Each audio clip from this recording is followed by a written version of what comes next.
1 अप्रैल से कई बड़े बदलाव होने जा रहे हैं जिसका सीधा जुड़ाव आपसे है और वो जानना बहुत जरूरी है क्योंकि रजिस्ट्री, टैक्स, बैंकिंग, रेलवे समेत कई सेक्टर्स के नियम अब बदलने वाले हैं। रिपोर्ट देखिए।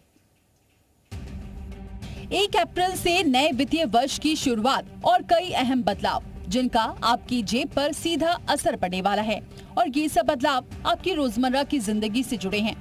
इनकम टैक्स के नियमों में भी बदलाव होगा। Registry, tax, banking, railway, credit card, FASTag, pan card समेत कई ऐसी व्यवस्थाएं हैं जिनमें अब बदलाव होने जा रहा है। सभी नेशनल हाईवे और एक्सप्रेस वे पर मौजूद टोल प्लाजा पर अब कैश सिस्टम खत्म कर दिया गया है। टोल पर फास्टैग या यूपीआई के जरिए ही भुगतान होगा। फास्टैग के सालाना पास की फीस भी 3000 से बढ़ाकर 3075 रुपए कर दी गई है। अब प्रॉपर्टी बेचने वालों की पहचान का रिकॉर्ड खतौनी से क्रॉस चेक किया जाएगा। सर्कल रेट के आधार पर स्टाम्प शुल्क लगेगा।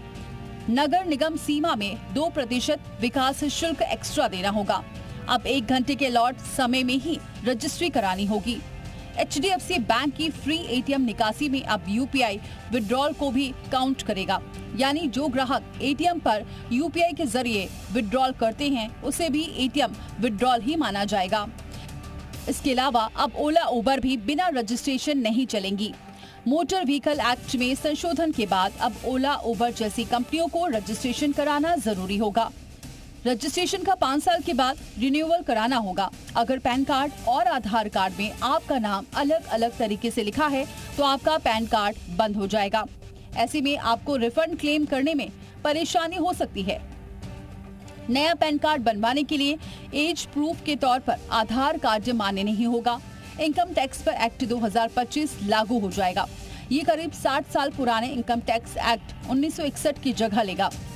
अब अगर आप साल में 1 लाख रुपए से ज्यादा किराया देते हैं तो आपको मकान मालिक का पैन कार्ड देना होगा। इसके अलावा ट्रेन टिकट कैंसिल करने को लेकर भी नए नियम हैं। अब अगर आप ट्रेन चलने से 72 घंटे पहले टिकट कैंसिल करते हैं तो सिर्फ फ्लैट चार्ज कटेगा। इसमें आपको अधिकतम रिफंड मिलेगा। इसके अलावा यूपी में गेहूं की MSP 160 रुपए बढ़ेगी। यूपी सरकार ने 2026-27 में गेहूं खरीद के लिए MSP बढ़ाकर 2585 रुपए क्विंटल कर दिया है, जो पिछले साल से 160 रुपए ज्यादा है। तो कुल मिलाकर 1 अप्रैल से लागू हो रहे ये बदलाव आपकी जेब और प्लानिंग दोनों को प्रभावित करेंगे। ऐसे में जरूरी है कि आप समय रहते इन नियमों को समझें ताकि आप उससे अनजान ना हो और कोई भी बदलाव आपको नुकसान ना पहुंचा सके।